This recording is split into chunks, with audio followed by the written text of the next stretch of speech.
Never stop reading Bible. So, for this explainer, we're diving into 3 crucial chapters from the Gospel of John. That's chapter 7, 8, and 9. We're going to be exploring a really pivotal moment in the life of Jesus, a story packed with confrontation, miracles, and a deep, deep question about what it actually means to see.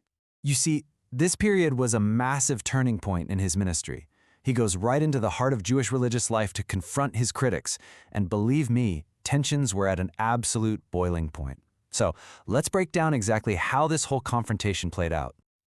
We're just going to follow the story as it unfolds, starting with his really tense return to the city.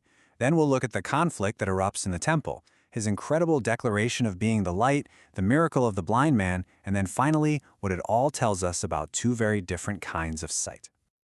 Okay, so first things first, let's set the stage and get a feel for the incredibly high stakes as Jesus decides to walk back into Jerusalem. I mean, you have to ask, right? It seems like a needlessly dangerous move. The religious authorities were openly hostile, so why walk directly into the fire? Well, as we're about to see, for Jesus, the timing of this return was absolutely critical to his entire mission. This was basically his final shot.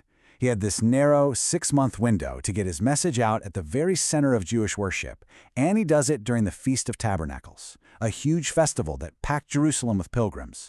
So he wasn't trying to avoid the conflict, he was intentionally walking right into the middle of it. All right, let's get into the first act of this drama in chapter 7. This is where the conflict just explodes, not just with the authorities, but from pretty much every direction. The pressure was just immense, and it was coming from everywhere. His own family was publicly questioning him. The crowds were totally divided, arguing back and forth, and his teachings in the temple were a direct challenge to the religious leaders, which led to an official order for his arrest. He was, for all intents and purposes, standing alone against a storm of opposition. So, if you thought chapter 7 was intense, well, chapter 8 takes things to a whole new level.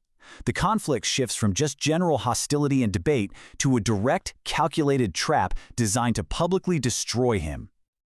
Now this is what's so fascinating about the story of the woman caught in adultery. For the leaders, this was never really about justice or the law. It was about using a woman's life as bait to set a public trap. But watch how Jesus just completely flips the script. He prioritizes the person over the rulebook and offers grace instead of condemnation. And it's right here in the middle of all this chaos and tension that Jesus makes one of his most powerful statements. It's one of the 7 great I am declarations that you only find in the Gospel of John. And this phrasing, it is so important. You see, that phrase, I am, is a direct echo of God's own name revealed to Moses way back in the book of Exodus. So this wasn't just some poetic metaphor, it was a direct claim to divinity. He was saying he was the ultimate source of all spiritual reality and truth. And to the leaders, well, this was just an unthinkable challenge to their authority. Which, brings us perfectly to the next part of the story. Chapter 9 isn't just another miracle, it's a living, breathing demonstration of his light of the world claim. Jesus doesn't just say it, he goes and shows it. We get to see this incredible physical miracle that points to a much, much deeper spiritual reality. Jesus gives light to a man who has lived his entire life in physical darkness, and it's this powerful picture of what he offers to everyone who's living in spiritual darkness. And this man's journey is just, wow, it's remarkable. He starts out as just this passive guy who receives a miracle. But then, when the authorities pressure him, he becomes this courageous, bold witness for Jesus, even when it costs him everything. He gets thrown out of his community. But in losing his religious status, he gains true spiritual sight. So what's the big takeaway from all of this? The main point of this whole 3-chapter story comes down to this really powerful, kind of ironic contrast. It's this incredible reversal.